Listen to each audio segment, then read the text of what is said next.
Hello, Dream Team. Welcome along to Season 3, Episode 32 of The Good, The Bad and The Rugby. I'm getting quite bored of saying it, but Tins is not here.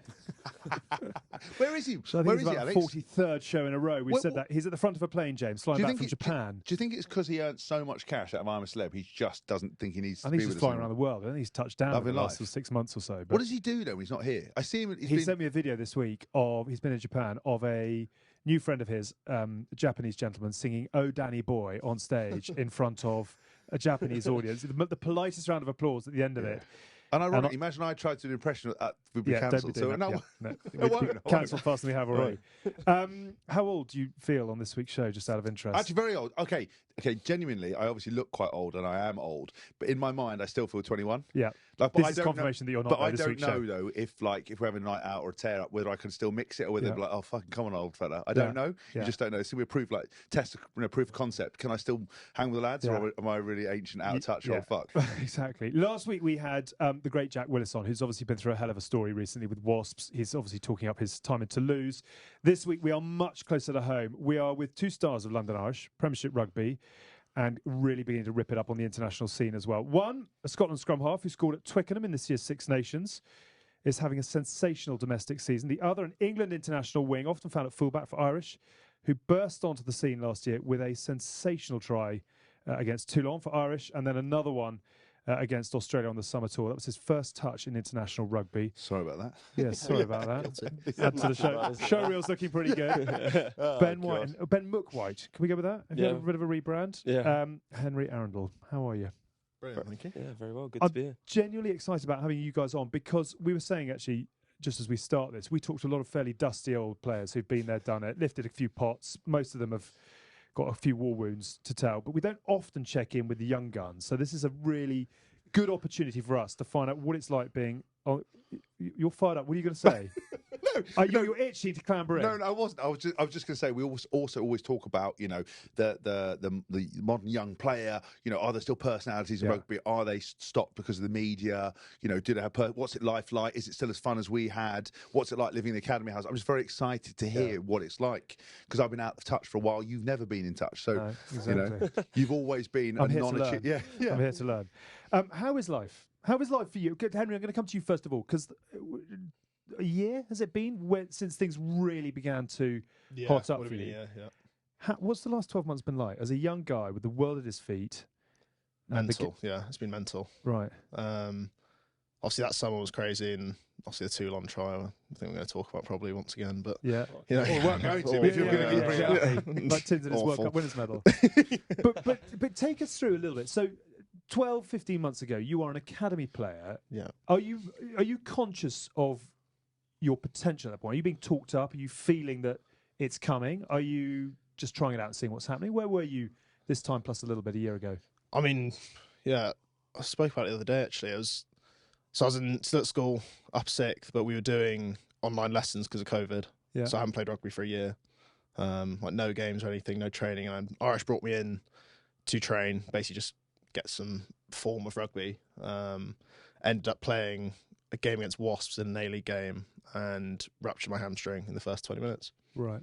So I was out for 5 months, and at that point I was trying to just sort my body out. Back to studying again, was it? Or, what did you do for... Well, had surgery, I was at home for 4 weeks, managed to miss my exams, which was unreal. Ended up just... Did they give you do you have to sit them, or did they give you just a... No, I just milked it completely. Clever. So you didn't even have to sit there, just went, hamstring, Stopped predictors, sat there, played COD and stuff. Yeah, I don't know how he's managed that. How do you manage to get a hamstring injury to get you out of exams? Pain. Clever. Well done. Pain. So that's 5 months of rehab. And what point does that bring you back to? That brings me to September time. So I've just basically got back, started training, and then I made my debut in the Prem Cup that November. Against Saracens. And at that point, it was just trying to get in the under-20 squad. And since then, it's just been seatbelt on, hold on tight? Yeah, or... I think it was after the Six Nations, my first 20s game against Scotland. Yes. I got player of the match in that, and that's when Irish should actually give him a try. Oh, hold on. I came in. You weren't in the 20s when I came in to speak, were no, you? No, I missed that week. I got sent back to club. So I remember. Yeah, so I remember going into England 20 training at Bisham Abbey. And I remember speaking to Dicko, the coach, and I went, fucking hell. I said, who's this kid? I've just seen the highlight reel on where he runs round, chips it, volleys it through. And I went, is he in? I said, who is that guy? And went, oh no, London Irish have taken him back. And apparently they obviously weren't playing you. Absolutely tore up for under 20s. Went, actually, I think we probably should make him play for the first team. He goes, it's always the way. So yeah, I never got to meet you then. But honestly, the highlight, was it, you went round on the outside, then booted it, chased it, or chipped over the top. It was something like mental. Even I don't care about rugby. And I was honestly on the clip going, fuck me. Yeah. Who is that dude? Yeah. And you got snatched up and then never looked back, did you? Yeah. And then I played another 2 20s games after that.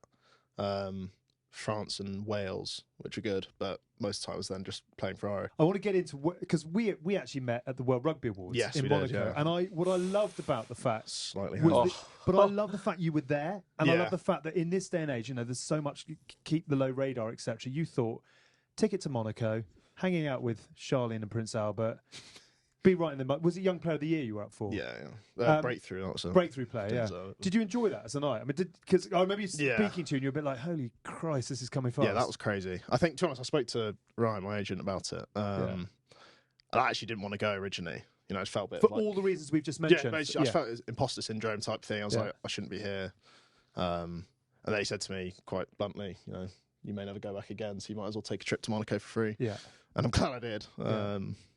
Yeah, I actually had been on a Team Irish social that night with some of the lads, so I was kind of going back to back, so I was quite hammered. And tell me about your journey, Ben, because it's been a little bit longer, but it's been equally kind of exciting, particularly north of the border, Scotland, Six Nations, etc. But where did it all begin for you? How have you ended up where you are? So I came to the academy at Leicester. That's kind of where it sort of took off at first, and it was like 2015 World Cup time, and obviously Ben Youngs was away with England during that, and then a couple of injuries here and there, and next minute I was sort of still at school and training with Leicester all the time, and it was, again, similar to like Henry, you like go from nothing to being involved in the thick of it, and it was pretty crazy. Did you find, because I mean the Leicester, the stories that go with that Leicester training ground are legendary. Is that still the way? And how many hairs does that put on the chest as a young kid coming through, particularly at 9 actually, when you're playing with some of the gnarled forwards? I mean, it was pretty cool, to be fair. Like, I remember,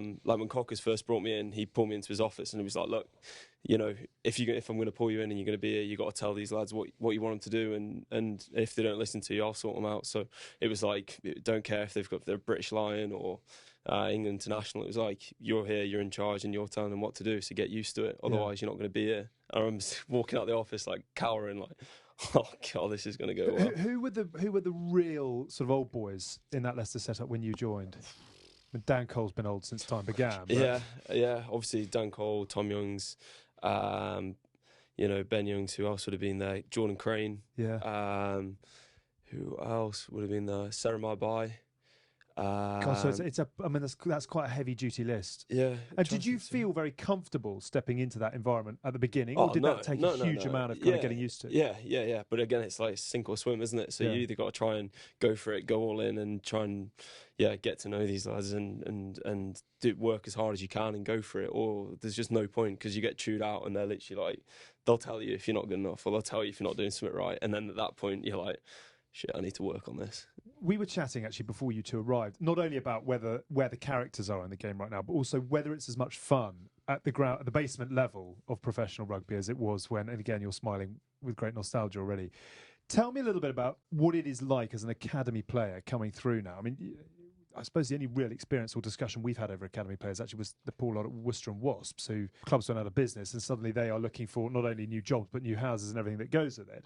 As an academy player at Leicester, are you well looked after? Are you thrown into a pit and told to get on with it and work it out for yourself? Is it penthouses all round in the glorious city of Leicester? No, it's definitely not penthouses, but it was hardly slumming it either. Like, so it was different when I first started. It was like we got academy contracts at 16. Yeah. So what are you paid as an academy player? So my first contract was £66 a month.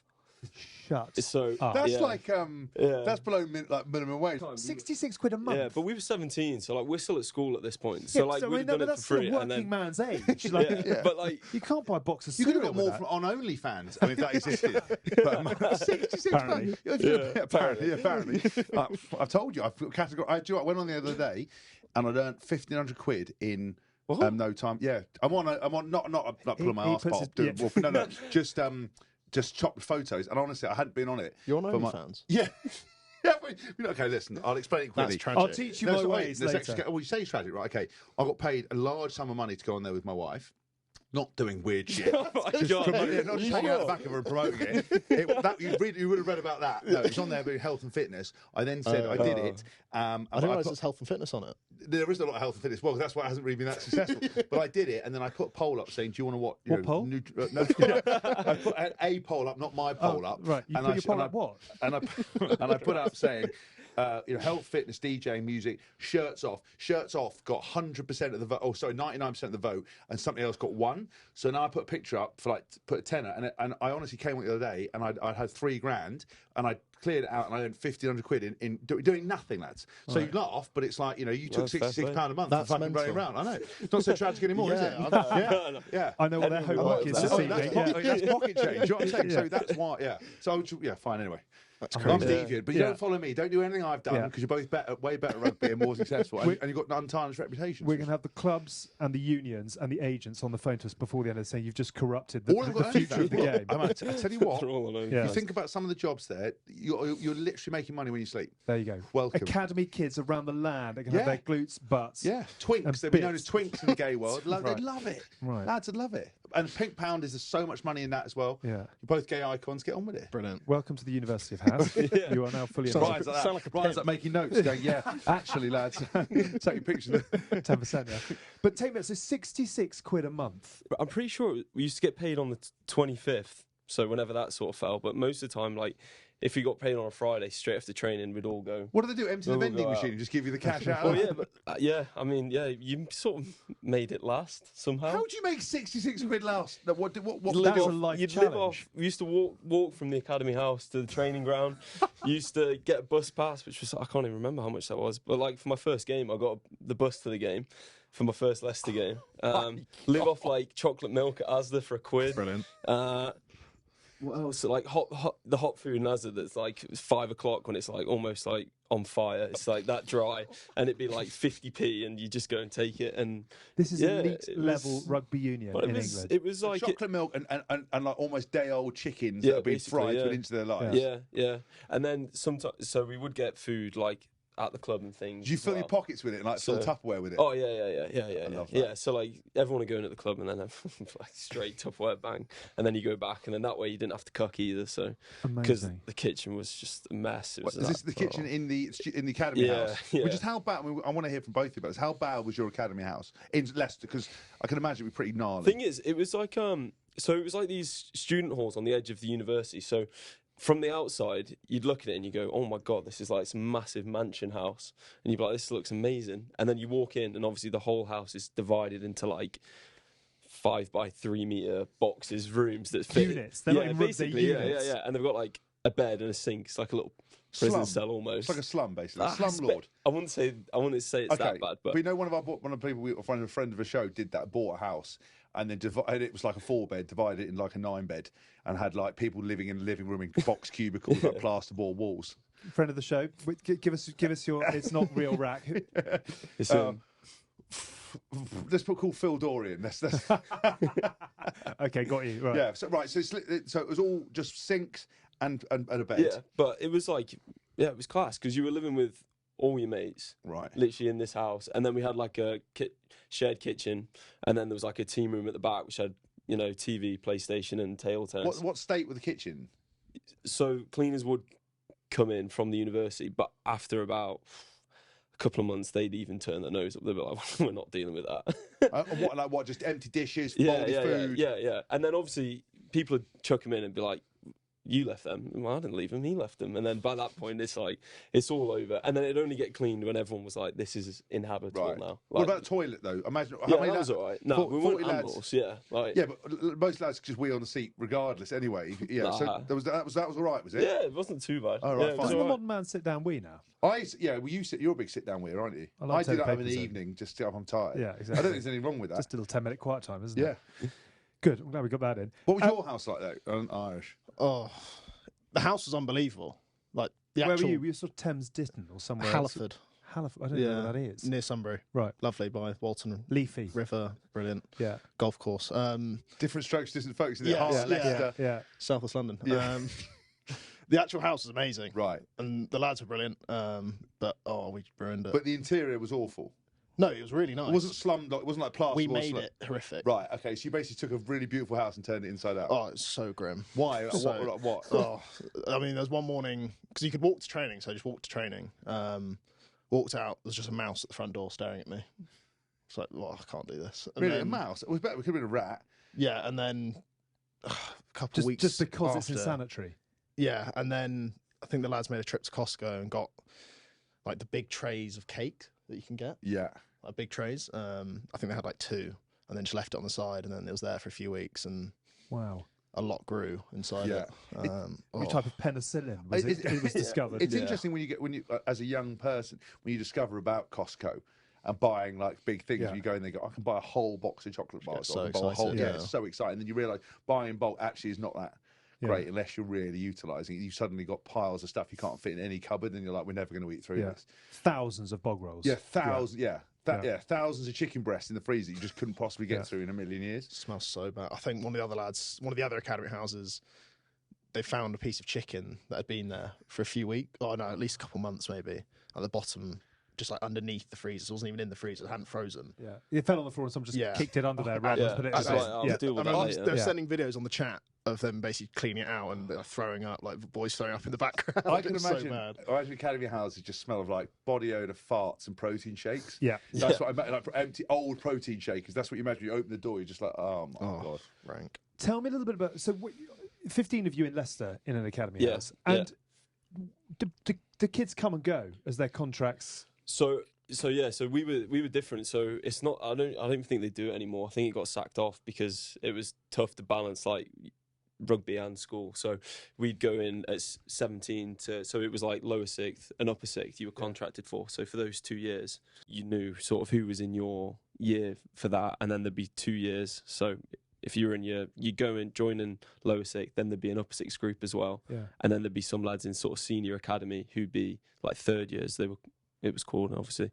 So yeah, it was pretty stable. But then obviously once you finish your second year of academy, it was like, right, you'd have a meeting, and the meeting would be called at the end of the year, and you obviously and ahhing about who's going to get picked and who's not. And it was pretty savage. Like, I remember we'd all sit in the change room after training. They'd be like, right, we're doing contracts today. And you all sit in the change room, you pretty much go in one by one and be like, did you get one? They'd be like, nah. And then the next person would go in, and then obviously come out and he'd be like, yeah, I've got one. And it was literally like that, one in, one out. And I think we've saved up all that 66 quid. Yeah, exactly. How much have we got? £12. For how many years? Yeah. 2 years of work. Excellent. Good use. And I couldn't concentrate in school. And I failed my A-levels. So, yeah, like, it was, it was pretty tough. That's true, though, isn't it? You would fail your A-levels because you can't concentrate. There's no way to balance being a professional and do rugby, and you've earned fuck all cash, and then they fired you at the end of it. Wow. So you obviously did get a contract. What happened to those who didn't? I mean, is that a handshake and see ya, or? Yeah, pretty much. Yeah.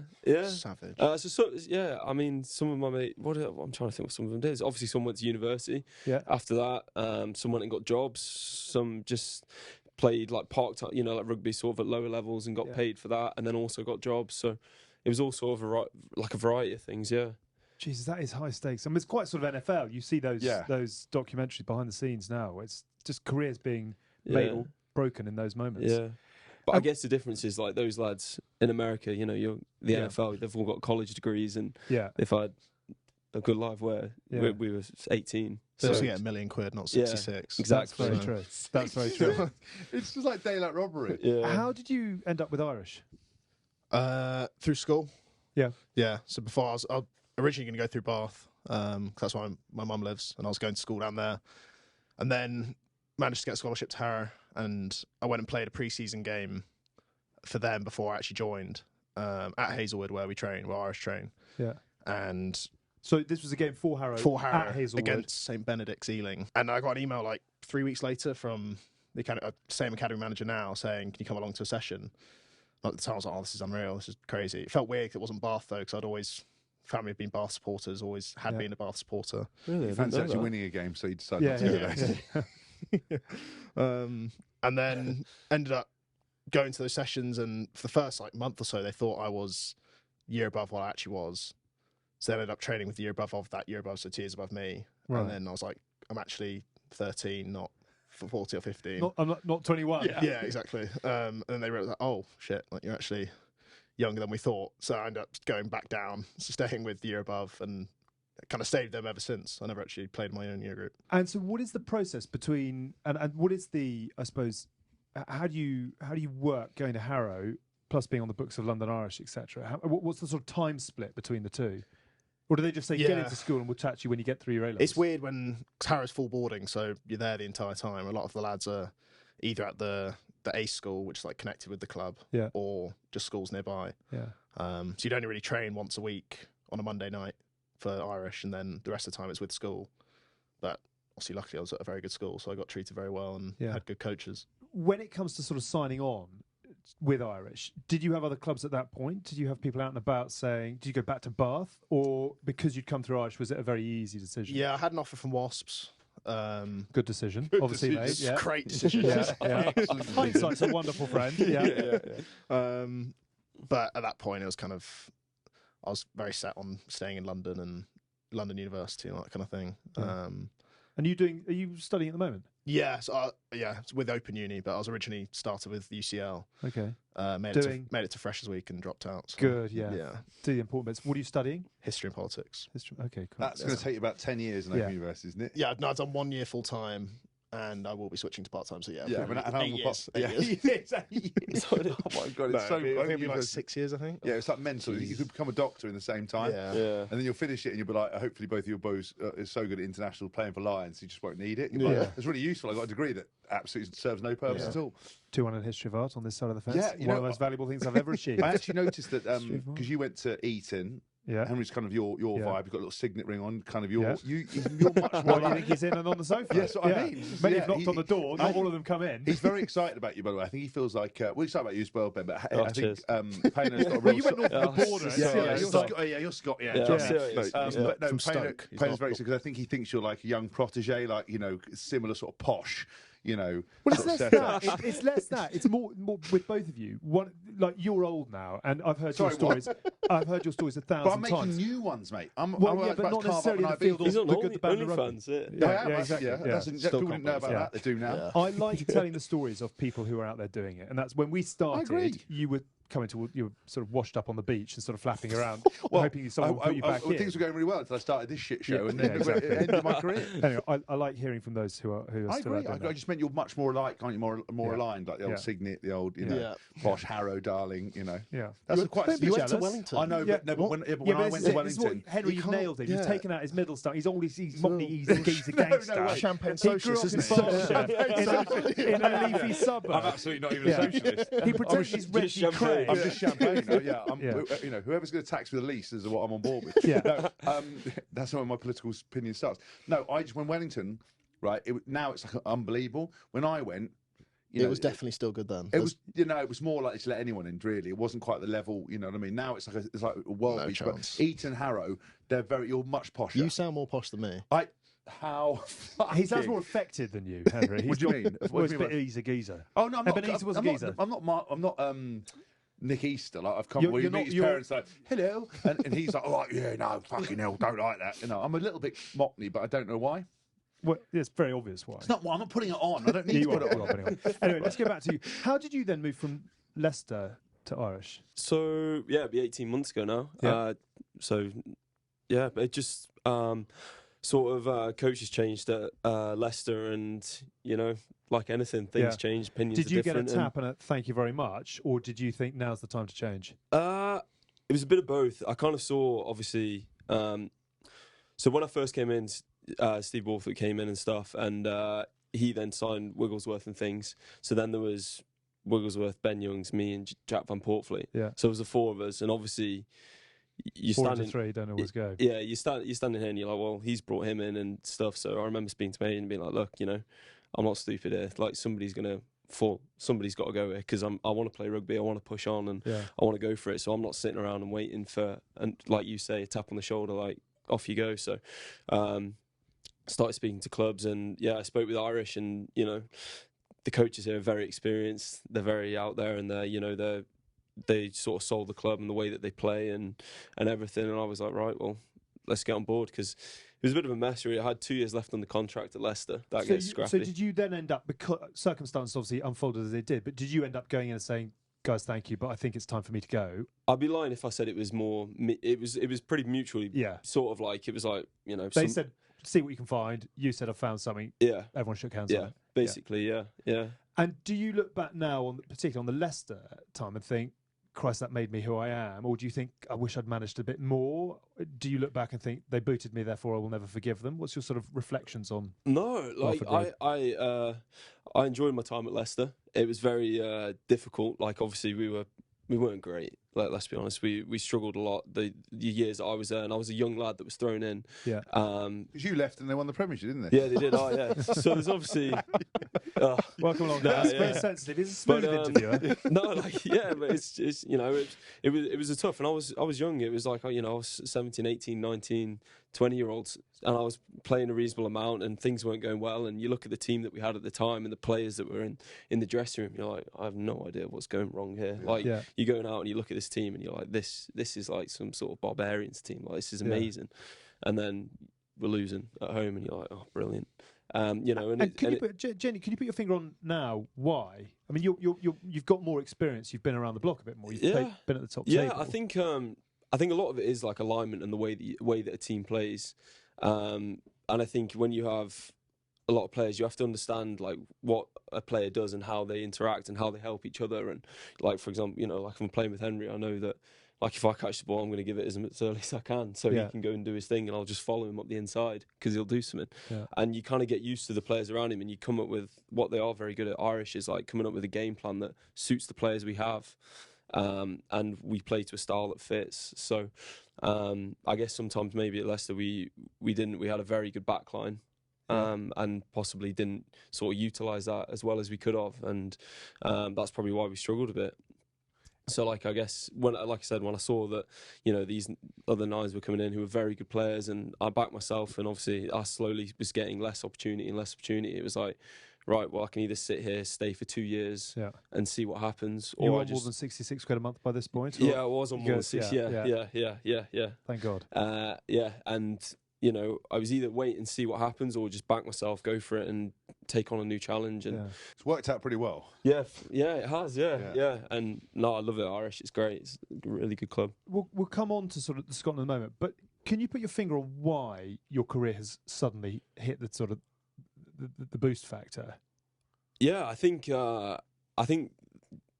truthfully, the coaches at Irish have been amazing with me. Right. I remember, you know, Deck sat me down the first couple of weeks, and Les did, and they sort of talked to me about how they wanted me to play, and just basically were like, look, we want you to play fast, and go for it. And if you make mistakes, if it's the right decision, but it's poor execution, then we're never going to say anything. Yeah. But if you know, are trying to do chip and chases and do random things that are in the wrong circumstance, then and it doesn't come off, then obviously we're going to have a chat with you. But so for me, having that freedom from the coaches, but also like the sort of coaching that they were making me make the right decisions in the right times, like that's what's helped me, to be honest. And do you know what they had seen in you that meant they said, we need you? Was it a data thing or a potential thing? I'm fascinated to know, if you're not going well at Leicester, which is what you've sort of admitted, what London Irish said, or what they'd seen that made them say, we actually can build our team around him. I don't know, you'd have to ask them, I guess. Look, I knew I guess what Leicester had done is I was good at sort of, my core skills were really good, and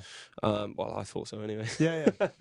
But you know, I felt like my core skills were good, and I was able to, you know, when I was a young lad, I was playing in big games and playing with good players, and I was sort of hanging in there. I wasn't like excelling to the extent that Henry came onto the scene and just ripped it up, but you know, I was finding it. I was sort of learning and getting better as time went on, and I guess maybe that's what they saw, and when, you know, we can add things to him and develop him, and sort of went for it. But you know, like I said, I've loved it. They've kind of just given me the freedom, and just like, I sort of see myself as a little cog in a big wheel at Irish. Like, I don't need to do all the flashy stuff, because we've got boys like him that so just humble, aren't you? No, but you like, humble brag. I just understand my role within the team. You know, I know how you feel, Ben. Often you let others be the stars and make the noise.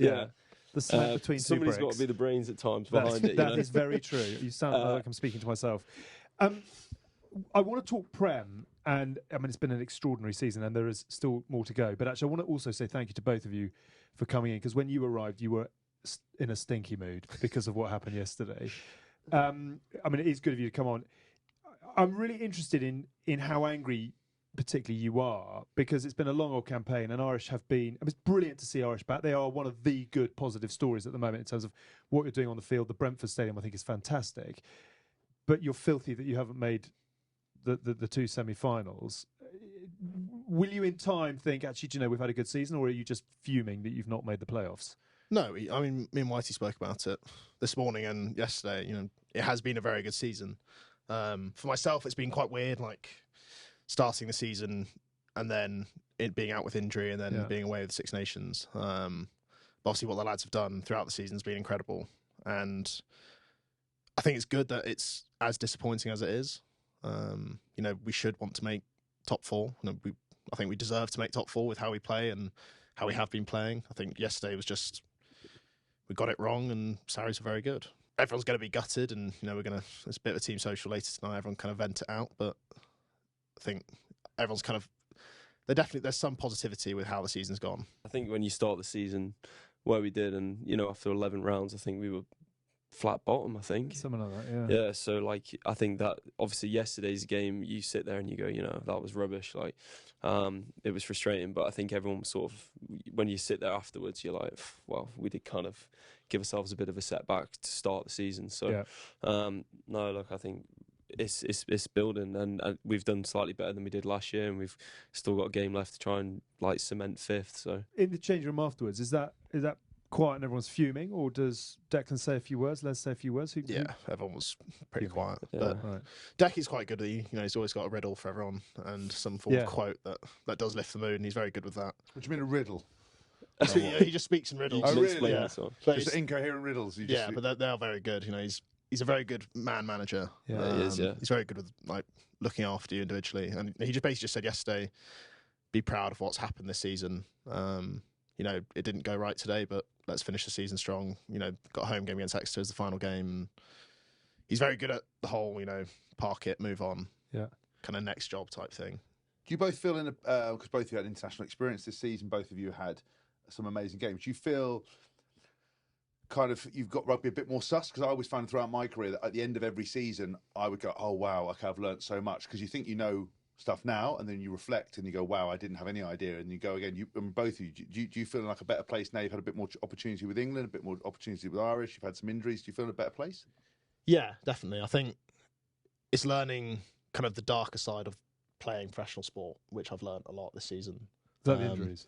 Yeah, I've been injured before. I think it was more being injured mid-season I hadn't had and missing out on quite a lot of rugby. And watching other people excel when you're like, fuck. Yeah, genuinely, yeah. Like it's true. And you know, I came back from injury. I played 20 minutes and I was straight back into camp, and that was unbelievable. And I wouldn't change that. It's more just weird trying to balance, you know, thinking about a club the entire time, and then suddenly you're in a new regime with England, which was, you know, it was very obviously the results weren't the way we wanted them, but it was an amazing time. But you know, you learn a lot about how to look after yourself and, you know, mentally as well with the ups and downs that happen. What about you, Ben? Because you're obviously slightly older. You've been around, you know, longer. How do you find now where you are? Because obviously more international experience. London Irish doing well. You pivotal in those parts. Do you feel like you're looking forward to next season, looking forward to the international stuff, looking forward to the World Cup? You've got a bit more of a head on you. Yeah, I think it's just it's exciting. I guess when I was younger, I put a lot of pressure on myself, and every game was a massive, you know, sort of event, and you build up to it each week, and then it goes well or it doesn't, and then you're down again, and you're like on this emotional roller coaster. And I guess now is like, I guess again, what Deck has spoke to me about is just enjoy it, and like enjoy every minute of it, because whether it goes well or it doesn't, like we're kind of we're doing what we want to do, and it's pretty crazy to go and do it. So I'm just trying to enjoy it, like enjoy the highs, enjoy the lows, and sort of go for it. And if it doesn't come off and I've given it everything, then it is what it is. I'd love to know, like, do you have, like, how much balance I'm going to start with you in terms of your life? Because I know there's a lot of young players I knew rugby was everything. They only had rugby. They would live and breathe it, which is great. But obviously as you get older, you suddenly, if you have a family, that diverts your attention, and by proxy, it kind of means that you have something else in your life. Are you good at switching off? Like, you good at having? Do you have other things in your life, or you sit at home thinking about rugby all the time? No, I mean, I'm a bit of a nose. I watch pretty much rugby, every rugby game every weekend. Right. But between that, I'm studying interior design. Okay, which is cool. Well, don't I laughed out loud. Bit of flambe. No, there's good. There's a lot of money in that. Sorry, I didn't mean to laugh. I didn't expect you to say that. Not as much yet. No. Having lived in a shithole in Leicester as an academy house, you want to be learning interior design, so you never have to go back. So that gives you. Because I just wondered. Like, I remember talking to Owen Farrell and Fordy, and I used to just joke them all the time. Their best day out was going to kick for 4 hours. Do you know what I mean? They absolutely loved it.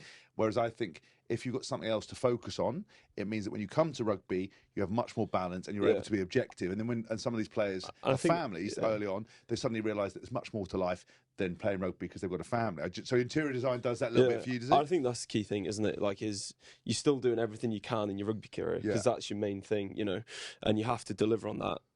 But when you're not, we have so much free time. We have loads of free time. So, you can only do so much. You can only do so many extra kicking sessions, so much extra recovery. So actually having something to take your mind off when things haven't gone well, or even when things do go well, and just to level out and to do something away from it, is brilliant. And that's probably, again, helped me. When things aren't going well, just what about you? Because you had a bit of dark time with injury, but did you discover something to do, or were you just pacing up and down, screaming into pillows? What were you doing? To be fair, I'd probably say the same. Rugby probably does control my life a bit. It's like most decisions I make will be based around, does it help my rugby? Does it help my recovery? All that type of thing. It's probably something I'm learning a lot now. I think doing the uni degree does help. It does take your mind off it when it's something completely different. Some lads do like a sports science, something that's still connected to rugby to some degree. So just with the dark time of the injury stuff, did you put a bit of time into looking at your mental health? Like, did it get really, at any point where you're like, fucking hell, this is really dark, or how did you balance it out? Because we talked to Jack Willis and he said the second time he did his knee, he was sort of in a bit of hell because it was back to rehab. It was quite hard. We had Anthony Watson when he said the second time he did his Achilles, he was sort of like, Christ, what am I doing here? And he actually took himself out and was able to rehab outside of the game and found that it had some balance. I wonder what it was like with you in that period. It didn't get ridiculously dark. I speak to the psychologist quite a lot at the club, just with all the goal setting type stuff, and sometimes you do just want to chat. And it wasn't too bad. I think it was weird when change of coaches with Eddie going out and Steve coming in. At that point, I was like, oh God, like what's the plan now? Because I left injured from camp with Eddie and him saying, be ready for Six Nations type thing. And then midway through December, Steve's in. I'm kind of thinking, does Steve know who I am at this point? So just send him your highlight clip.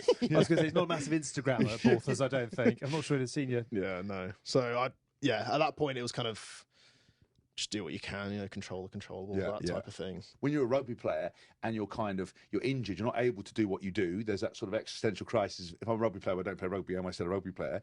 And also kind of the whole thing around, you're pretty lonely spending time on rehab.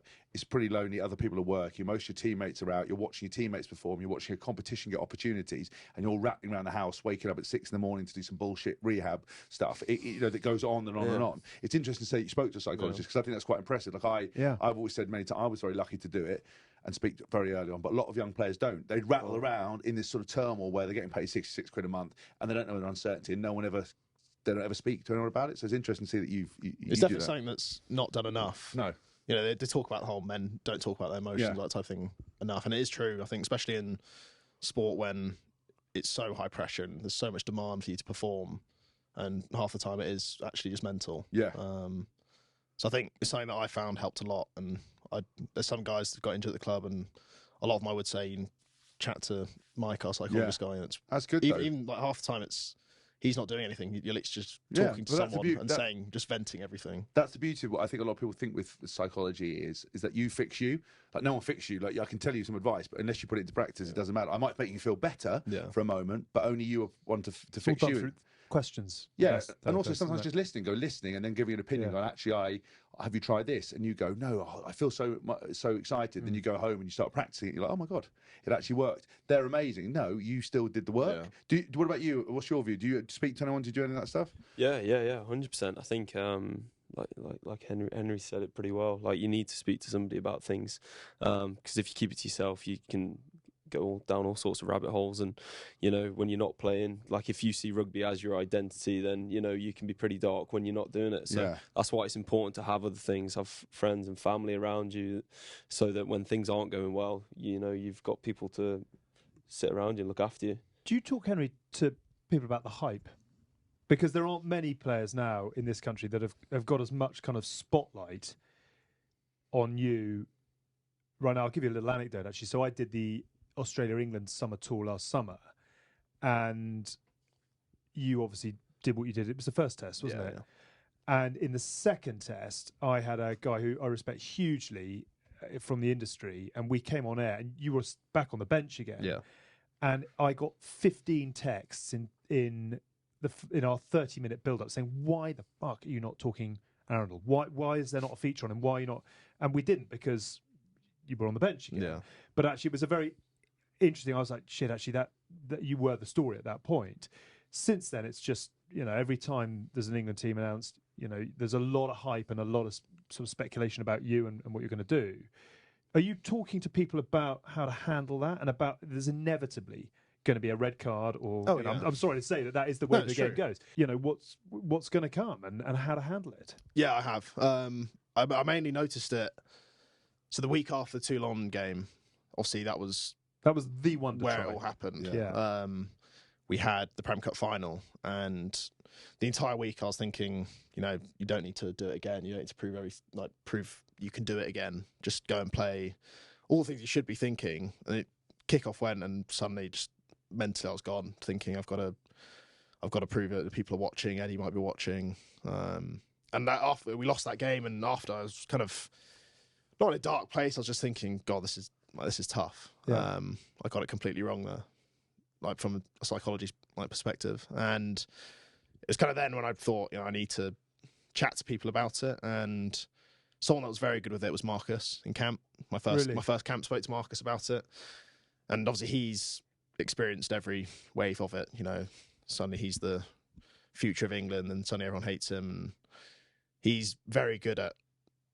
He's like, obviously he backs his ability. He's a very. Do you feel like he's a bit an older head? Like he's a bit more. Massively so. Yeah. Jeez, that's terrible. He's just such a nice. 24. Yeah, but I think because he's played for so long and been around it all, he's learnt a lot, and he's been very good.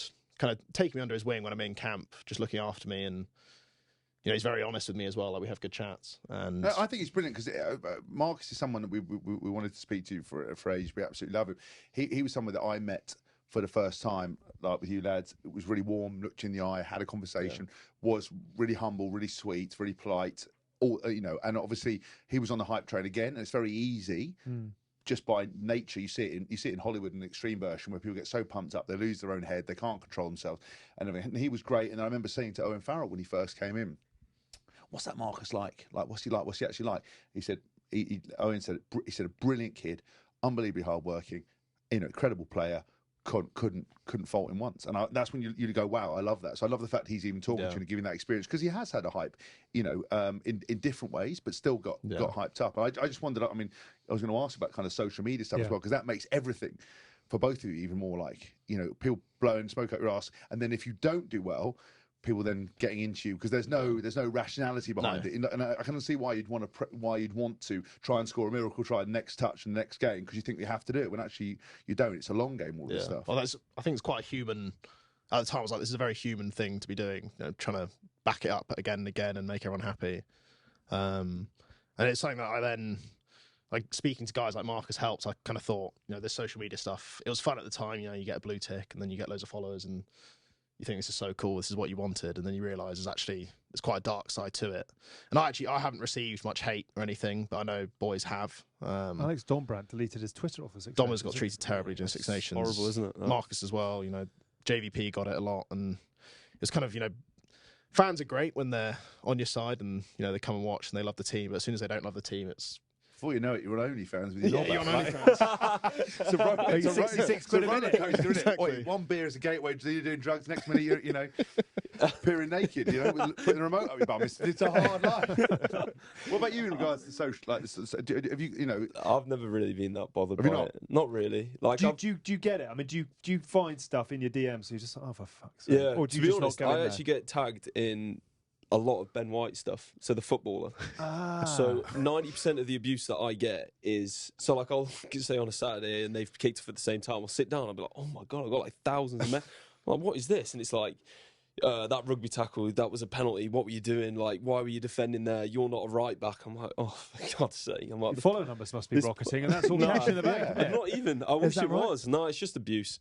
But that it's just that is is mad though. interesting. But also, but actually, I think, do you know what? Psychologically, yeah. that's actually quite nice to go. Do you know what? They're coming at everybody. They're coming at me. It's not even relevant. So if you do say something, it could be you. Could be you. Who cares? I just feel alright because I feel like I'm taking a load off him. Yeah. So Yeah. I'm just. You're doing a bit for society. I like that. exactly. Is it like a thing now that the kids are taken to one side and you told how to handle it, told how to deal with the abuse, etc. Or have you I think walked you that just path learn it along the way. Yeah. I stopped all non-people I follow back from messaging me, that type of thing, even though I wasn't getting abused, just to eliminate Keep it that clean. idea of having it. Yeah. Just 'cause I thought there was no. Cause it got to the point where I was getting a lot of good messages, and I started to realise at some point it will be bad. So I can't enjoy all the good stuff, then just not accept the bad because. Why would you buy into? Why would you Why validate am the I good buying- versus the Why validate is the this bad? random Yeah. bloke on the sofa And telling me I'm that's it. amazing? Yeah. That's someone going to tell me I'm Tough, crap. isn't it? Yeah. Why should I listen to the first? Yeah, exactly. But they're Exactly. just passionate fans, aren't they? At the end of the day, so like when things are going badly, they're only frustrated because they want it to go well because that's their club they've always supported. So. Yeah. And at the same time, when it's going well, they're happy and messaging you. So you get both sides, and it just is what it is. So, like you say, you've just got to kind You of have to take it with a pinch of salt. just block it out, and it is what it is. Who in the Scotland squad has a rough time of it? A certain fullback gets quite a hard he does. time. We've had him on the show Really? actually. Yeah. Yeah. Hoggie's spoken very openly and eloquently about that before. Yeah. Oh, because they abused Well, about his he's tan, retiring isn't after the he? World Cup. Yeah. And yeah. partly because of the fact he was very open and honest with us about it, and just said that there have been points where he just thought, I can't really be bothered with this anymore. I mean, that's a desperately sad Yeah, very sad. state of affairs to be hearing about a guy who is a great of the game north of the border who's just had enough of it. Yeah. No. But I think it's interesting as well. With do you guys feel like when you broke onto the scene that you broke onto the scene? Or maybe you don't have a perspective quicker than anyone else. Did you get more hype? Well, you in particular, because when my foot started, it just social media just sort of started out. It was more like rugby forums, and I remember when I was a young kid, I went onto a rugby forum after I played my debut. It was like a form of self harm. I went in there, and they're like, "Haskell, shit," and I was literally like lying in a dark room, going, "I'm never going to play again. I'm the most awful rugby player in the world." I had to spend a lot of time trying to unwind that. I just wonder, one try. You're put everywhere. You're playing for Irish and playing for Scotland. It's everywhere. I find that you younger players get into the mix a lot quicker. Like you feel like you've done it quicker than you have. Do you know what I mean? Do you feel like you've been more successful than you have, quicker than you have? You know what I mean? I mean, I never expected to be where I am now. Fine. I think that was very unpredictable, and I'm very grateful it did happen because I wouldn't change it. It's been incredible. I probably have. There's a lot of guys in my year group who are, they're on loan and still just trying to get into the Irish team. And being where I am now, it's crazy and it's very cool. But it's definitely something that probably people don't realise. It's no one else is really having to do it. And how do they handle your success? They're very good, to be fair. They're very quick to humble me when they need to. Good. Which is what you want. And same with schoolmates. It's quite nice. You say having a balance outside of rugby, seeing schoolmates is probably the best part because they don't care about my rugby. Yeah. They'll comment. What are they doing now? They're all at uni, so just a normal thing. Living in a squat. Yeah. So which is eating quite baked nice. beans out of a shoe, that kind of thing. Yeah. Because it's a massive contrast. The way we live compared to the average person, especially my year when all my mates are at uni and. Obviously doing what you do at uni. You're swimming around in free night gear and cash. Yeah. And, and someone's got to. Yeah. No, it's nice seeing them because that keeps you grounded. They don't talk about rugby. We don't chat about rugby, and that's probably where I enjoy that side of it the most. Yeah. Can we talk a bit about the Prem, which is something we don't do very often, but actually it is worth reflecting on I've got some of the numbers and bits and bobs from this season. I'm very interested to get your view on it. 9 teams had a top 4 chance with 3 games to go. Sorry, that's a bit raw off the back of what happened in the last 24 hours, but it is still a remarkable stat. The gap between top and bottom with 2 games to go is the smallest ever. Anyone can beat anyone. And as you've mentioned, you were bottom of the table in December and are now fuming about the fact you've not made the playoffs. You lost 7 of the 9 games you were defeated in by 7 points and under, which goes to show how close the games are across the board and how different it could have been. This is remarkable. Had Northampton lost to Newcastle on Friday night, it would have been the first time a team has beaten and lost to every other team in the year. That is remarkable. I mean, that just shows you everybody's beating everybody. More tries per game, increasing year on year. Big players and internationals across the league, as we know, and some really bumper attendances. You would pull out Leicester, Bristol, Bath, Quins, and obviously Irish, who've got a really good thing going on at the moment. Living it as you are, you said you watch a lot of it. Are you mapping it, watching it, studying it, loving being part of this league as a player right now? Yeah, I think every game's pretty tough. Like every game is literally like it could go either way. Like there's no easy games in the league, and the second you take one for granted, you get battered. Like the team turns up and they've got good players and they end up beating you. So like you have to be really on it every week, and that's what makes it exciting. Like you want tough games, you want really physical challenges, and I think that's what's happened this season. And I think it's also interesting, like when there is international windows, teams that have more international players that go away, sometimes they do worse, they do better, and teams, that's where that like movement comes all the time during Six Nations and things, and some teams do better than others. And are you plotting what is happening in other games and how that affects Irish's chances? Do you go that deep, or do you just watch it and... Yeah, you do. Yeah. So it's like FX trading in some ways. Yeah, like for the last couple of weeks, I've been watching. You know, like obviously, like more recent, you sit down and watch Sarries v Northampton the week before, and you're going, right, well, if Sarries beat him here, then obviously, you know, we only need 2 points, or we need slightly less here. With the table up on my phone. So when I played, I genuinely didn't know what time we like kick off. Really? Like Clover, like what's taking? I was like, I'm not actually sure. I just think to look at call the team manager. All right, hang on, that was at the end of your career. At the beginning of your career, you were eager. Oh no, beaver. I was always an eager beaver. I was always, but I just didn't find. I'll be honest with you. This, like Lawrence was like that. Delali was like that in terms of knowing what was going on across everything. So I'm always amazed by that. We had him on the other day, and he was like, "I was a real detail man." No, he was a massive we bought a couple of crowbars to a game, and that was that. No, I was selfishly interested in myself being better, so I was on it all the time. But knowing who was playing what, I just did it. For me, if you're worried about that level of thing, it was more important that you just play well and the team goes well. Yeah. Like, if you're, I know it's nice to know, but Lawrence would come in and go, look, if we win this and this, I was like, it doesn't matter. Let me just do what I've got to do today, and then I go and do the extra training. So I was a massive nose, but I wasn't a detail nose in the rest of the game. Right. So that's the difference. And I admire it. I would watch people that I was inspired by and other teams and back rows and 5-man lineouts to see where I had to defend and all that level of detail. But if it didn't help me, and it was out of my control, I just didn't bother it. Yeah. That ruthless. But some people are massive students of the game, like Elliot Daly, Jamie George. Every hotel we go to, put the game on, want to watch it, then watch the cricket, then watch this. They absolutely love it. I just wasn't built to do that. I was built to be a Norse, but not only in self-interest, you know. Mm. Do you watch a bit? Because I can remember you grew up watching Super Rugby, bit of Top 14, etc. Do you watch rugby around the world, or do you just keep an eye on Prem? Yeah, I do. I think I used to watch a lot of games. Now it's more I watch players. Like particularly players in my position who I rate a lot. Guys like Will Jordan, I'm a massive fan of. Yeah. Probably someone that I'd like to base my game around. Obviously now, trying to do my own thing. Yeah. At the time, I was kind of watching guys like him, who I rated a lot. But no, it's interesting. You know, you say those scores and those results throughout the season. It's crazy how good the league actually is, and yet still not getting the love it probably actually does deserve. I'm sorry to do this. Sarries, Sale, Leicester Saints. Who wins the Prem? Sarries. Do you think? You went with your first gut instinct then? Yeah. I think Sarries, but I think Leicester will probably also be close. Get there and get. I'd still back Sale, I think. Oh, I don't know. I generally don't know. Their defence is so good. Saints' attack as well. That's what I mean. I don't know. But Sarries, I think this season have shown that they can almost play different styles and the control that they can have within the game. They're probably the best all-round game. Yeah, they did it against us at the weekend. 1 minute you think you've got them, next minute you stood underneath your post, like, what happened there? So, they're good players and good team. And do you watch the final, or do you say, that's us done, I'm off on holiday?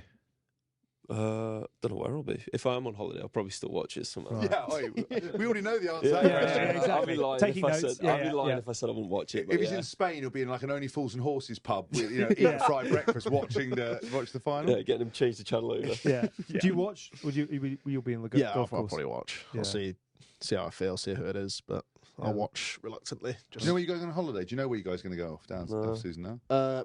Maybe golf holiday. A golf holiday? Yeah, thinking about it. Do you like golf? Yeah. Would you play? Only in summer though. I don't actually have a handicap, but I could have lied there and said something really good. Well, I mean, I can't play golf, and you ever look at me, you surprise me. Yeah, you really do surprise me. Anything involving coordination, I can't do it. It's coordination and etiquette and rules and job's worth. Just quickly while we're on the Prem, so obviously we're closing in on the big finale of what has been a remarkable season. World-class sporting entertainment. Only a month to go. Still a few tickets available for the Gallagher Premiership final at Twickenham, 27th of May. And if you fancy coming down to enjoy what's set to be a belter of an occasion, we've got live music in the Fan Village. We've got a live show there as well. Then you can head to premiershiprugby.com to get your tickets now. Fun in the sun, as we always say, and hopefully we're going to have a finale to match it too. We've got to confront the elephant in the room, which is you in the Calcutta Cup. Just take us through your journey into that Scottish camp, first of all. How did that come about? Yeah, I mean, I just one day got I sort of always knew that it was on the cards, like behind the scenes. Like when I was younger, I did like Scottish Exiles and things, which is like a program that they run. Yeah. So I was like 15, 16, and then almost because I went through Leicester and sort of fell through the English age grade system, and the clubs get paid by the RFU, so it's naturally like you sort of just follow suit because that's how you keep contracts, keep your job basically. Yeah. And then, when I moved to Irish and started playing a little bit better and getting some consistent game time, I just got sort of a phone call from Gregor, and I had a couple of Zoom meetings. And I mean, he was really good from the start. Like, would send me clips of games and would send me all sorts of stuff and like, what are you thinking here? What could you do better? I think this is really good. I think you're brilliant at this. I think this is an area to work on. And for like a couple of months, building up to that sort of Six Nations announcement, I think it was from like the autumn to the Six Nations. He was talking to me a lot, and I still had no idea if I was going to get picked. Like I was like, my missus would go to me, my dad would be like, how do you think it went? I've no idea. I thought it went all right, but you don't know if you're going to get picked. And and then eventually got a phone call saying we're going to name you in the Six Nations squad. And then it was pretty exciting. And when you get the first call from Gregor, did you say, Gregor, lovely to be in touch, or did you think it was? I mean, you hear time and time again that everyone thinks it's a wind-up and they put the phone. You did the same with Gatland, didn't you? I did with Sevens. First time I got invited to Sevens, Joe Lydon called me up. Really? And I just went, fuck off, mate, and put the phone down. I mean, every player's got a story in that regard, but you took the call and that was it. Yeah. And your relationship with Gregor is, I mean, you're a student of the game. He was quite sort of flair as a player, but has become sort of a very sort of studious coach in many ways. And you compare him to someone like Warren Gatland, who says, get out there and get on with it. Gregor likes to plot and plan, etc. How much have you learnt from working with one of the great minds of Scottish rugby? A lot. I think he's a fantastic coach, and his level of detail is right up there with anyone I've worked with, to be honest. And but I think he has a really good balance in terms of just allowing players to express themselves and to play a style that's exciting and almost has an element of control, but also like allow individuals to show their flair and to play just to space and to go for it. Like, I think that's one thing that I found is that even when I was, really nervous my first games and things, and, he was just like, look, just go out there, play fast, move the ball and do the basics and back yourself. And that kind of gives you the freedom and takes the pressure away from the situation, because the game plan. If you do it and you go for it and dive in, they won't sort of criticise you for not trying. And that's something that I've really enjoyed and sort of tried to take hold of. And I've got to ask you about the relationship with your 10, because you are a rugby studier. You're doing interior design. You've come through the path that you have. I saw a post of Finn Russell the other day. I think it was pre-Calcutta Cup, coming out of a spray-on tanning salon in wherever it was he was in Scott, getting into his Aston Martin, etc. I mean, he's lived a very different life, I think it's probably fair to say. But is it yin and yang and it works? What does it work? Finn, I think everyone sort of sees Finn like we've just talked about here, as like a personality that's sort of like very laissez-faire, doesn't care, you know, like driving his Aston, like, and dresses well, and like has this sort of lavish personality. But at the same time, like, he's somebody who is honestly on the computers studying and learning the game, like, no matter, like, better than anyone I've played with. Yeah, and he'll, you know, understand the way that we want to play to a T and how the opposition want to play to a T, and he'll just almost, everyone thinks it's just like all off the cuff, and a lot of it is, but he also knows where people are going to be, how they're going to defend, and then he's just got the natural ability to be able to take that apart, and that's probably what's like exciting. And let's be like, I know, again, like, if I can move the ball from the ruck as quick as I can to Finn, let him go, then we'll play well, and that's sort of how I see my job at times. And what was he like when you first came into the international setup? You know, if you gave a bad pass, did he boot it back and you go, fuck's sake, was he all right? No. Like, literally so when I got named on the bench for my first game. That was the Calcutta Cup, wasn't it? Yeah, it was at home, yeah, which was just epic, honestly. Like, Murrayfield is incredible. It's probably the best place. Like we say, talk about atmosphere, like, the bus drives through, everyone stood there on the outside, the bagpipes are playing, like, people are hanging off the stadium, and it's just epic. And then, but I mean, Finn was just like, yeah, like, if you're ever stressed, ever don't know what to do, just chuck me he was like, just chuck me the fucking ball. He's like that. He's like, you want a box kick, you feel under pressure, just chuck me the ball. He's like, if you don't know where to pass it, just chuck me the fucking ball. And he literally just stands there and he'll just be like, yeah, just chuck me, I'll sort it out, mate. Don't worry about it. What a game plan. And literally, like, again, like, when I was first Six Nations star against England and stuff, and it's like, feeling the pressure, just chucking the ball, and next minute you're like, oh my God, we're going the length. Yeah. But he's just like, he takes the pressure off the people around him because of how calm he is and how clear he is. And almost he's not afraid to mess up and make mistakes, because he's got that confidence within himself. So people around him feel comfortable, and you know that he knows his stuff, and you know that he's going to do everything he can. So kind of works. And you came off the bench in that, was it for Ali Price? He got injured. Yeah, HIA, yeah. And 2 minutes later you're scoring off a planned move that you'd run 100 times in training, or just something that opened up for you? No, it was a planned play. Yeah. Quick line out, wasn't it? Yeah, so we knew England were going to kick off, and we said we'll just beat them to the line out, play it as quick as we can, and then try and beat them before the set. And again, that's something that, like, the analysis is very good, and the team that Greg has built around him, the other coaches, they're very good, and they obviously noticed the weakness, and then we just did it, executed it, and I get follow Darcy Graham and get a walk in from a metre. So, and moments like that don't come around very often in life. Do you take the time to say, do you know what, the journey you've been on in particular, the battle you've had to get, you know, not only to sort of Irish, but also into the international setup, do you stop and think, this is boyhood dream stuff? Yeah, it's pretty special. Yeah. It's mental. Like, I can literally remember turning around and seeing the whole stadium, like, going absolutely berserk, and the team running towards me. Like, I can close my eyes and see it now. Like, it's incredible. Like, I honestly love every minute of it. And it's addictive, isn't it? It's like once it is. Yeah, I didn't go to sleep that night. No. Like, I'm sure you were the same. Like, you just sit there in your hotel room, like, what has happened? Like, this is, you're like shaking. You're like, this is mental. But for me, when I made my debut and I walked and ran out, it made me realise why you sacrifice, why you train, why you do the extra work, why you leave no stone unturned. You're like, it's addictive. It's like, I just want more of this and more of this and more of this and more of this. And I'm glad to hear that you felt the same way. Yeah. And I guess playing with Finn and playing with, you know, like Hoggy and stuff, and I was pretty nervous going into the camp. Like, obviously I was, you know, been through the English system, and I was like, oh my gosh, how's this going to go down? Because I guess it's just Gregor's call has called you in. It's like, probably, I say 90% of people wouldn't even known who I was up there, or even, you know, anything about me.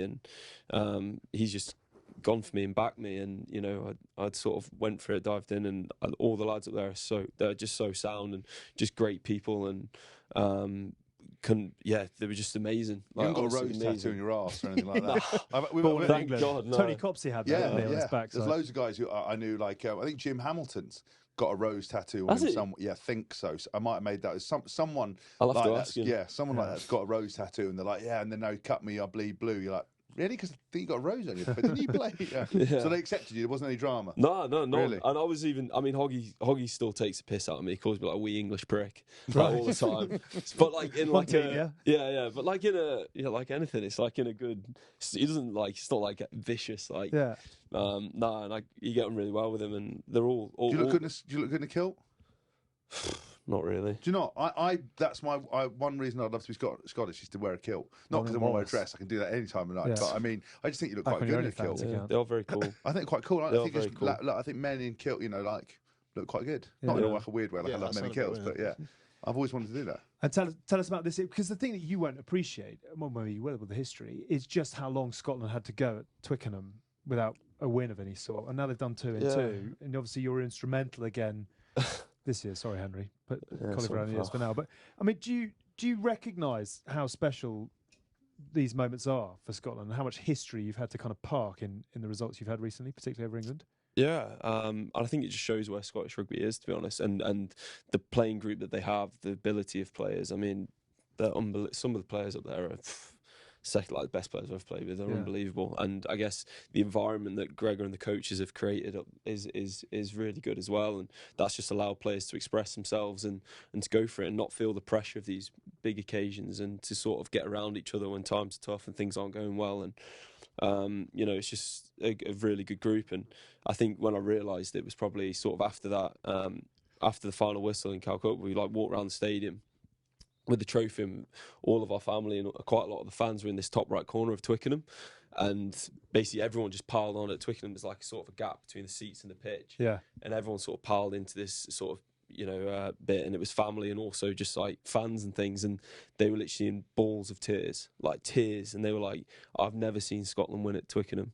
And he was like, this is the happiest I've ever been, and he's like streaming, and you're like, this is just, it's surreal, this is amazing, like I'm so happy that I've helped contribute to that for you. And that's what rugby's about. It's just about making people have those amazing feelings and playing a style of rugby that's exciting and putting on a show. What we talked about, like the more exciting it is and outgoing and amazing it is as a spectacle, then the more people want to come, and that's how the game's going to grow. Last one, and then we really have done quite enough on Scotland for this show. Too much already, Duhan's try. Yeah. I mean, he's pretty good, isn't he? Yeah. Does he? What's he like as a character? He sort of seems very, big and blonde, effervescent. Is that the reality? No, he's pretty chilled. Like as a person, he's pretty chilled. He's funny. He's a funny bloke, and but no, he's an amazing like personality in rugby. And I guess the more you speak to him, I think you'd see like how proud he is to play for Scotland. And again, he's somebody who gets a load of abuse online about not being Scottish or whatever, and actually he's like, no, like I see myself as fully Scottish. I am here, and they gave me an opportunity, and I'm proud to play for Scotland. And I've seen very emotional interviews with tears, I think, when he was saying that. And that's what people don't see, and most of the time. And he's again like that try was pretty sensational. He was up there with yours, actually, probably the best that I've seen on a pitch. Again, I'm just following him. I thought he was going to get tackled right at the end, and I was going to be on the inside just to get another walk in. I was like pilot fish. I think it was Don Brand. It was like the last tackle. I was like, go on, tackle him. I was just going to sneak over for a You should trip to yourself. Yeah. I thought I was going to sneak in, but no, I mean, it was incredible. Yeah, but again, like the way that the team works for each other. I mean, there was loads of stuff off the ball, like to get him the ball, the escort, and to create the gap for him. And that's stuff that, again, like you said, Gregor's detail and the attack coach's detail and stuff, that's how those things happen. And then you need the ability to go and take it, which he does. Very exciting times for Scotland. We'll finish up with World Cup in a moment or two, and hopes and ambitions, etc. But the tumble dryer of England, I mean, you've lived 3 or 4 careers in a season with England. Let's talk Australia tour first of all, because you went with a bit of hype, etc. But what did you learn? What was it like off the back of your debut, etc., and that first touch and that try? I mean, tell me. Often people know that it's been a big moment when you come in and you turn on your phone, and it goes bang. Was that one of those moments? Yeah, it's quite funny hearing Whitey talk about it. And that's the same feel, like you say, it's an addictive feeling. When that happens, it's just crazy. I think it was more crazy the fact, obviously it was my first touch and first game, all that type of thing, but more so that my dad and brother had flown out, and especially my brother who had his wife was a few months pregnant at the time. She wasn't too keen on him going. Right. Needs must, darling, needs must. But that moment was amazing, and I mentioned it before. There was a video that our TikTok guy England filmed that I didn't realise he was filming, and you can see it in the moment, me going over to them in the crowd, and that video will always be so special. With you just see all of the emotions of years of training and stuff going wrong, and that moment, just incredible. I think it's such a unbelievable video that we're so happy happened. Did you find out after that game that you had friends you didn't know you had? Oh God, yeah. Like people who just come out of the woodwork. Same with the Toulon trial. So many people that suddenly just wanted to know me, and there's no time for it. Yeah, that's me as well. I followed your social media. I was like, who the fuck's this kid? Right, follow. Can we be friends, please?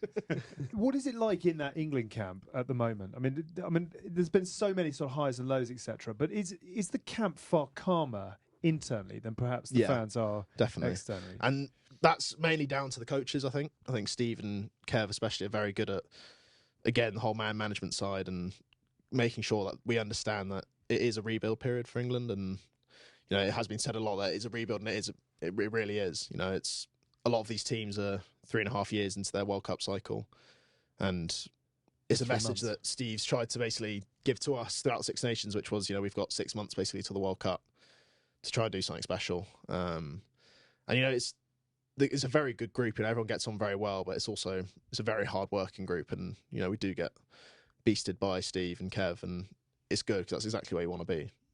Do you find that, because I think that's quite an interesting, what you've said about the 6 months to do something special. Yeah, there are a lot of teams who have hit a tournament and almost come from nowhere to win it, or they've stumbled badly in the early stages. Argentina lost in the group stages of the Football World Cup before Messi goes on to lift it. South Africa couldn't win a raffle before they went to that World Cup. Exactly. Yeah. Is that something that you're talking about internally, about the fact that you don't actually need 3.5 years to get it right? You need to be a good group of individuals with a very common cause, a very simple message, and then you can do something in a relatively short space of time in professional sport now. Yeah, exactly. And it's why not? Why can't we go and do it? Why can't we go and win a World Cup with the group we have and the coaches we have? And everyone, I think most people have already written us off. I think, And you mind that? Not really. I think it's quite a nice position to be in. I think, especially being, playing for Irish, that's been Irish's history for quite a while, being written off. And for a long time, we've been told, to chat about a 10-team league and us getting sacked off the championship or being binned off. And it's quite a nice familiarity with the fact that we're being written off and we've got an opportunity to prove everyone wrong. And, it'll be nice if we do prove everyone wrong and suddenly they love us. But, yeah, it's not a bad situation to be in. And what about Scotland? Because, England, we've spoken a lot about England's side of the draw, etc. But you've got quite a lively pool, if I can put it that way. Yeah, it's pretty good. Do you feel, not necessarily that you've been written off, but that the attention is elsewhere? And is that actually a beneficial thing for Scotland? Spring a surprise and anything can happen. Yeah, I think... we can put in good performances, and I think on our day we can beat most teams in the world. And why not? If to win a World Cup, you've got to beat. Let's be honest, you've got to beat the best teams most of the time. And to get out of your group, if we're going to get out of the group, that's probably going to put us in the best place to actually go on and win it, because we'll have had practice against some of the best sides in the world. So, it's a good challenge and it's an exciting one. So it's good. How miserable is the pre-World Cup camp going to be? Yeah, that'll be hard, really hard. Yeah, I'm trying not to think about it. Well, stay present. Will you train all through your holidays, or will you let your hair down for a bit? What will you do? It's hard, isn't it? It's hard to get a balance. You can't. What do you reckon, actually? Well, what do you do? Well, okay. Well, fitness influencer you are. Okay. Yeah. Well, no. The truth of it is, so we used to go to Vegas a lot, right? So I did. Not for training. Can't imagine. No. But I remember there was a moment where I was preparing for the World Cup camp in 2011. We went to Vegas before I went with the lads, and a couple of times for the holiday, I did some fitness, and there's quite a dark moment where you're running doing treadmill sprints. And there was a guy that came in with a Hard Rock Hotel in Vegas. The guy was wearing Moroccan slippers with a curl up, wearing a like Aladdin, just walking around. And I thought I was still drunk because he was picking up little weights and doing this weird routine. And the lads walked past with a couple of girls, and I'm like, "Is that house fucking pissing with sweat?" I was literally in a dark place on treadmill, pissing at Belvedere vodka and bloody cranberry juice was coming out of my pores, and I was trying to do fitness, and I did do that, but I was always like that. I would go hard and then make sure I dug in, and then we did 4 days in Vegas, left, went to San Diego, did 4th of July, then came back and we're training. We had like a downtime where we were just drinking green tea as if that was going to make life better. You know, if you do whatever you can in life, then you just have a green tea and you're immediately back to normal. And then went back to Vegas and did that again. So I did train a bit for it, but to be honest with you, as long as you don't let yourself go, like some people went to like Thailand and came back with like, you know, a stone heavier and completely unfit. You're screwed. If you let your hair down a little bit, I'd rest for a week completely, not do anything, or take 10 days or 2 weeks, and then after that I'd just top up a little bit. But you're going to get beasted anyway.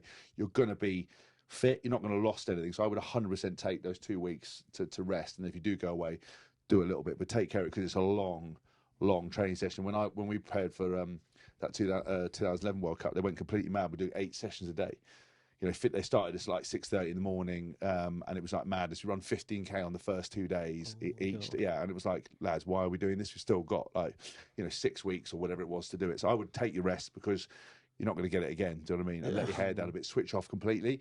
By all means, do a couple of little top-up sessions, but go back into it. But equally, go to Vegas, get absolutely steaming, and run on the treadmill with a bloke wearing Moroccan slippers. That trip was when I first met Rob Kearney. Someone else. I was in a hot. This can sound really in Vegas. Yeah.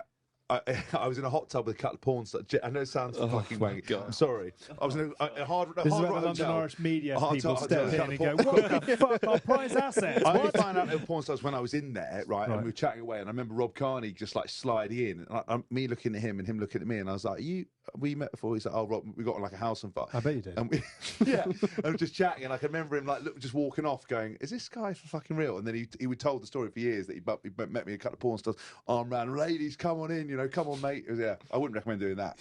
Well, I would recommend doing that, absolutely. But we'll give you the number for a little bit later on.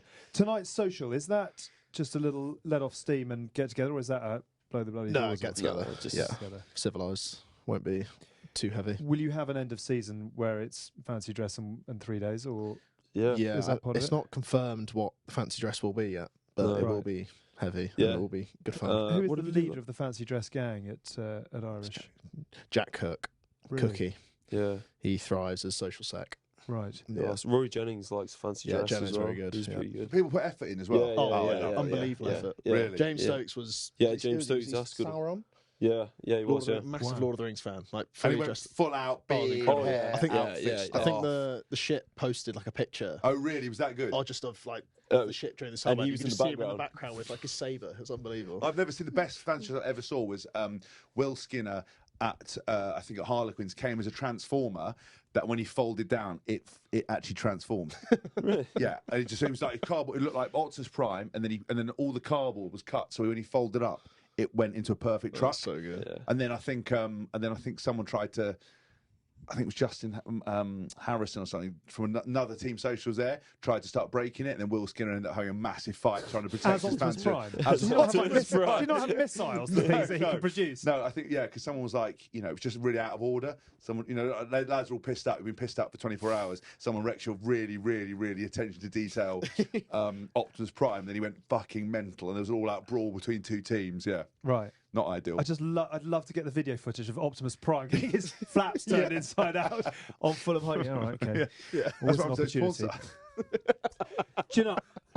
Jesus. Fucking hell. That'll be cut out. It's not a problem. I would leave it in, but it's not my show. But you can see why we don't. Yeah, I actually can't because that's quite funny. Then we'll be but back anyway. next week. I thought we wanted to develop rugby and grow an audience. That's clickbait right Not there. that kind of audience. That's all right. James. I'm on OnlyFans, so my level of threshold is pretty low. Do you know, I've really enjoyed this because it's been really good to get the enthusiasm of people who are out there doing it. There are a lot of cynics around the game at the moment. We talk regularly about the fact that rugby is fighting a lot of negative headlines, not necessarily of its own choice, but it's good to know that those out there doing it are living it and loving it. I think it's and will watch exciting it as with well. great Like interest. two guys in the prime playing, talking. I'm being honest about there's as highs and lows of the game. There's bits and pieces you want to improve, but generally it's an amazing sport. You boys are lucky to play it. Yeah. You're both comfortable in understanding that you've got to enjoy every single moment of it. Both fresh in your career. I think it's a very exciting thing to be part of rugby. You know what I mean? And I think it's good to hear this fun still goes on, even though you haven't been that honest with some of the stories, I imagine. Yeah. But That's a lock-in episode. That's a lock-in episode. Exactly. I tell you what we're going to do. So, what year were you born? 2002. Oh my Fucking god! hell. That is really frightening. Because we're moving on to our Heycar section, and I'm going to have to rely on you. Are you a historian of the game, or do you just study the current stuff? Current stuff. Into your mic. Current stuff. Current stuff only. Yeah. Okay. This could be quite a painful Heycar then, because we're just going to feel very, very old as we do it. So we've got this partnership with Heycar, which is all about rugby's greatest partnerships, and most of them took place before you were born. So good luck giving your view on those. Lots of discussion around this to keep an eye.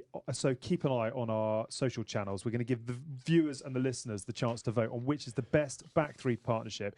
We've ended up basically going with World Cup winning combinations, and the poll will be on our channels on Thursday, so you can pick your favourite back three.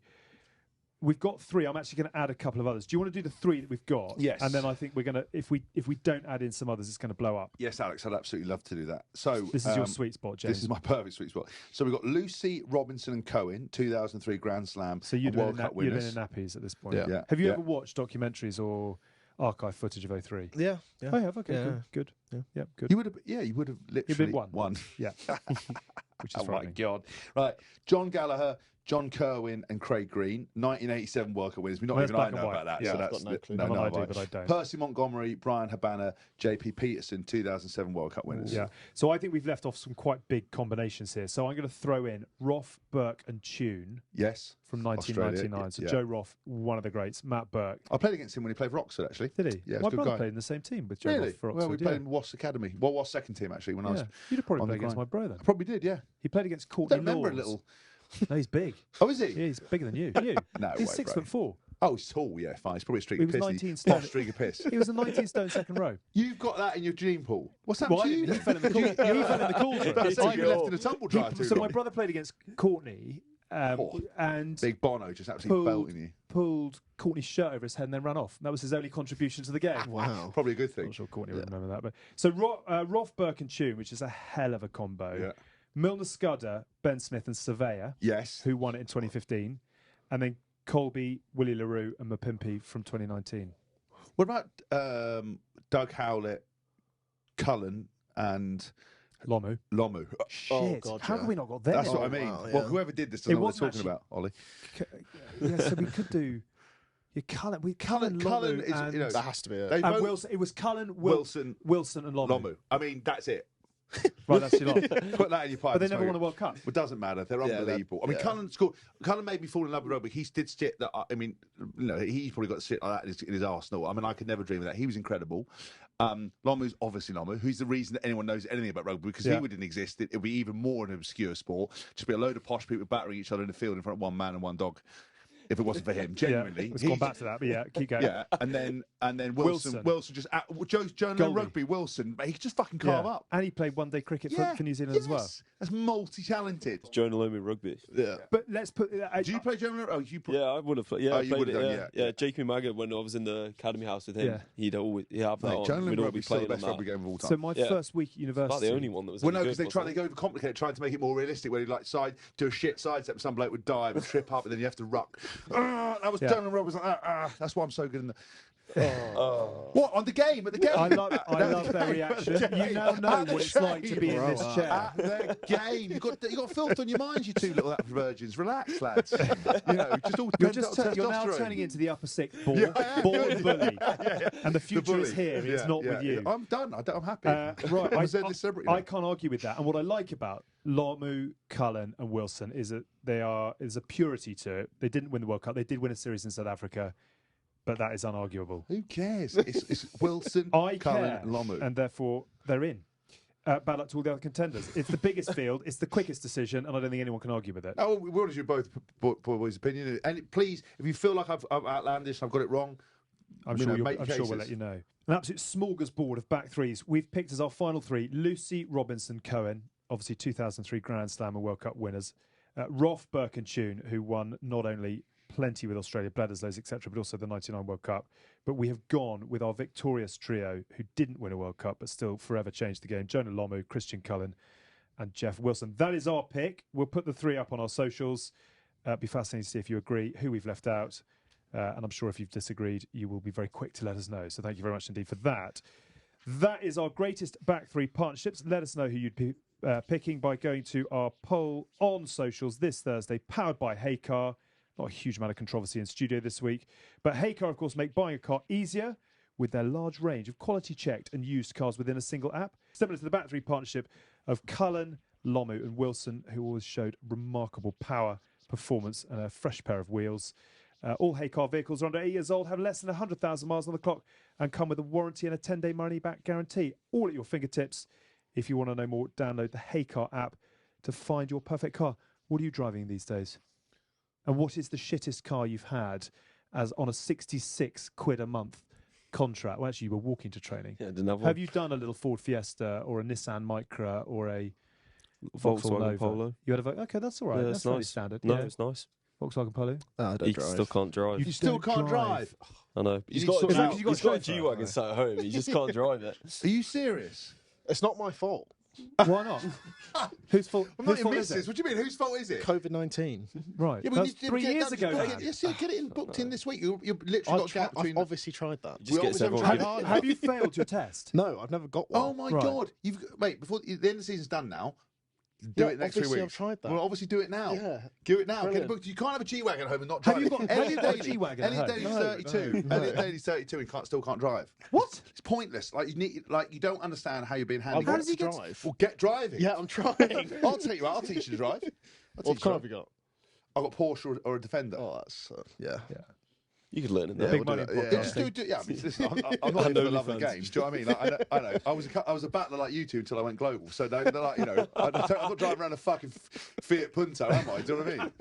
Yeah, something like that. Yeah. I don't like to play it down humble, but I am quite big time. Got a residency in Ibiza, lads. Just come off a 15-day fucking stand-up tour. Don't worry about me. Yeah. Anyway, but I like to play it down. That I used to play rugby, and I'm really interested in it. Yeah, let's talk more about it. Right, we've got loads of other bits Literally and don't need bobs. to be here. Are we going to do a genuinely. lock?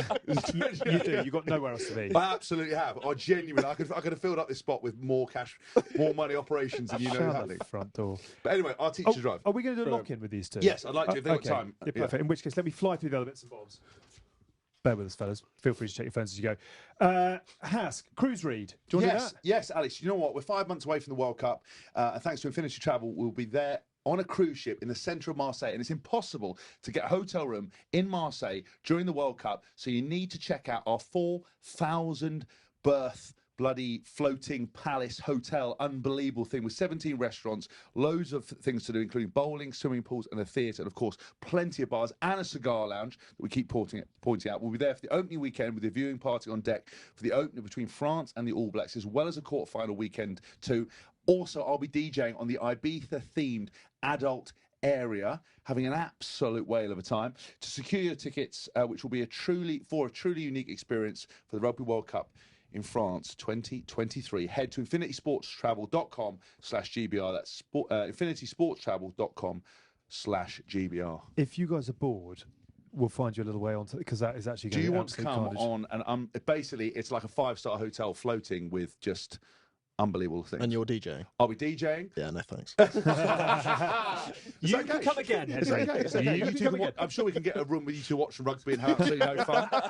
Yeah, I'm sure we can Bit do of that. gaming, I'm sure- see the world. Actually, yeah. What we're seeing here is a real clash of generations, which I'm absolutely loving. One battler can't drive. The other one will be watching rugby.